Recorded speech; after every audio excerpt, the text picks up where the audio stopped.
Hello everyone, आप सभी का यूट्यूब चैनल पे बहुत बहुत स्वागत है। तो आज का हमारा टॉपिक है न्यूट्रिशनल नीड्स।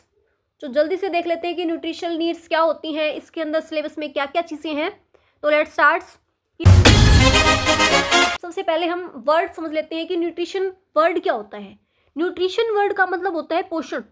न्यूट्रिशन जो पोषक तत्व होते हैं वो सारी चीज़ें।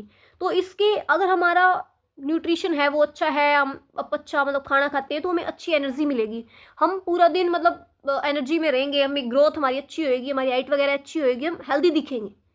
तो डेफिनेशन क्या है न्यूट्रिशनल नीड। न्यूट्रिशनल नीड का मतलब होता है अमाउंट ऑफ न्यूट्रिएंट्स। जरूरत, नीड का मतलब होता है जरूरत। तो इसका मतलब हुआ न्यूट्रिशनल नीड का मतलब हुआ कि वो न्यूट्रिशन जिसकी ज़रूरत हमारी बॉडी को है ताकि हम अच्छे से ग्रोथ कर सकें, अच्छे से हमारी बॉडी मेंटेन रहे, हम हेल्दी दिखें और हमें एनर्जी भी अच्छे से मिले। तो डेफिनेशन आपको समझ आ गई होगी। न्यूट्रिशनल नीड वो होती हैं जिसके अंदर अमाउंट ऑफ न्यूट्रिशन की अमाउंट जो हमारी बॉडी के लिए ज़रूरी है ताकि हम हेल्दी दिखें, फिट दिखें, मेंटेन रहे हमारी बॉडी, हम स्वस्थ रहें। तो इसके पॉइंट क्या क्या है, न्यूट्रिशन के अंदर इंक्लूड क्या क्या चीज़ें होती हैं, क्या क्या हम न्यूट्रिशन के अंदर पढ़ते हैं।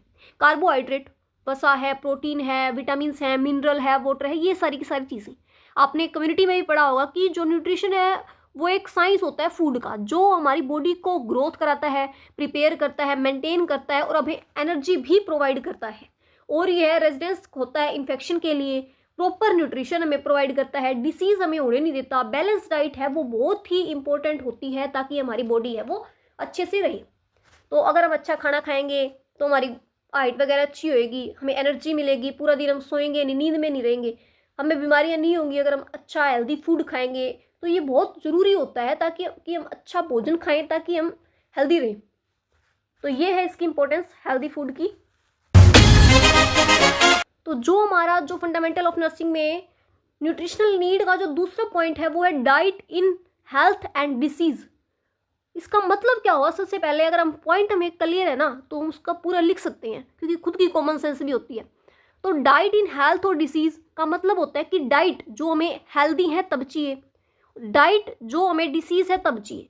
तो वो दोनों अलग अलग होती हैं। जैसे कि हेल्दी पर्सन है वो कुछ भी चीज़ कॉमनली चीज़ है वो खा सकता है, लेकिन जो डिसीज वाला पर्सन है, मान लिया किसी को शुगर है, डायबिटीज़ है, तो वो पेशेंट है वो शुगर वाली चीज़ें नहीं खाएगा। तो ये उसकी डिसीज के कारण उसकी डाइट है वो चेंज हो जाती है। तो इसकी डेफिनेशन देख लेते हैं। इसकी डेफिनेशन क्या है कि डाइट इन हेल्थ और डिसीज का मतलब क्या होता है कि प्लानिंग करना फूड की अकॉर्डिंग टू पेशेंट की कंडीशन कैसी है, पेशेंट की हेल्थ कैसी है, उसके अकॉर्डिंग हम ये देखते हैं कि पेशेंट को कैसा खाना देना है। डायबिटीज़ है तो शुगर वाला नहीं देना, अगर उसको हाइपरटेंशन है तो हमें नमक वाला खाना है उसको नहीं देना, उससे प्रिवेंट करना है ताकि उसको हाइपरटेंशन ना हो या फिर कोई भी जो बीमारी है वो आगे है डेवलप ना हो। इसके पॉइंट क्या क्या हैं कि हमें डाइट जो हेल्थ के अंदर अलग लेते हैं और डिसीज़ के अंदर अलग लेते हैं। तो वो क्या है, हेल्दी अगर कोई पर्सन है तो वो बैलेंस डाइट लेगा, जैसे रोटी होगी, नॉर्मल जो खाना है वो।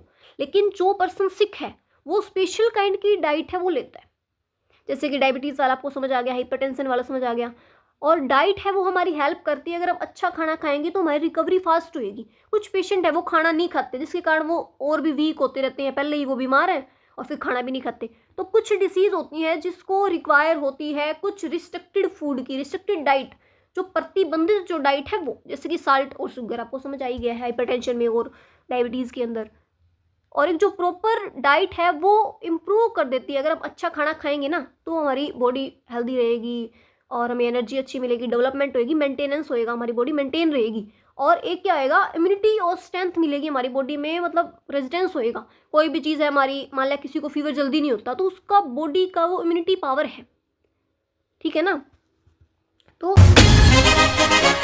जो अगला हमारा पॉइंट है फंडामेंटल में न्यूट्रिशनल नीड का, वो थर्ड पॉइंट है factor affecting nutrition in illness. तो भाई कॉमन सा वर्ड है, आपको पॉइंट अगर समझ आ गया तो पूरा आ ही जाएगा। फैक्टर्स अफेक्टिंग, जो फैक्टर्स जो अफेक्ट करते हैं न्यूट्रिशन को, जब हम बीमार हो जाते हैं ना तो हमारी न्यूट्रिशन है वो इफेक्ट हो जाती है। तो वही है, डेफिनेशन क्या है कि अगर हम बीमार होंगे तो हम इनटेक है वो कम करेंगे, ठीक है। तो इसकी डेफिनेशन है दीज आर द कंडीशन, ये कंडीशन होती है, इलनेस है एक कंडीशन है जो इफेक्ट कर देती है पर्सन का खाने पीने को जब वो बीमार होता है तब।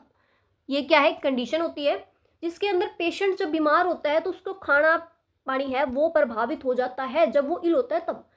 कैसे कैसे प्रभावित होता है, अब ये पॉइंट दिए गए हैं। लॉस ऑफ एपिटाइट मतलब कि भूख कम लगना। मान लिया कोई पेशेंट है जिसको लीवर की दिक्कत है, लीवर की दिक्कत है तो वो मतलब लीवर है जो भूख लगने में हमारी हेल्प करता है, उसको भूख नहीं लगेगी। अगर उसको भूख नहीं लगेगी तो वो खाना नहीं खाएगा, जिससे इफेक्ट होएगी उसकी न्यूट्रिशन। अगर पेशेंट को कोई डाइजेशन की प्रॉब्लम है, पेशेंट को मतलब पच नहीं रहा है इसीलिए भी है, अगर एज है, एज भी इफेक्ट करती है खाने को। जैसे छोटे बच्चे वो ज़्यादा खाना खा लेते हैं, जब एज बढ़ती रहती है ना वो एक रोटी पे आ जाते हैं लास्ट में। और टाइप है, अगर उसकी बीमारी का जो टाइप है वो भी इफेक्ट करता है कि वो खाना कितना खाएगा, कैसा खाएगा। बीमार होता है ना पर्सन तो उसको ज़्यादा भूख नहीं लगती, उसको टेंशन ही टेंशन रहती है। तो अगला है मेंटल कंडीशन ऑफ पेशेंट, जो उसकी मानसिक स्थिति है वो भी उसको इफेक्ट करती है। वो सोचता रहेगा कि मेरे को दर्द है, मैं बचूंगा नहीं, मैं मरूंगा। तो ऐसे उसकी मेंटल कंडीशन भी हमारी इफेक्ट करती है न्यूट्रिशन को जब वो बीमार होता है। ठीक है।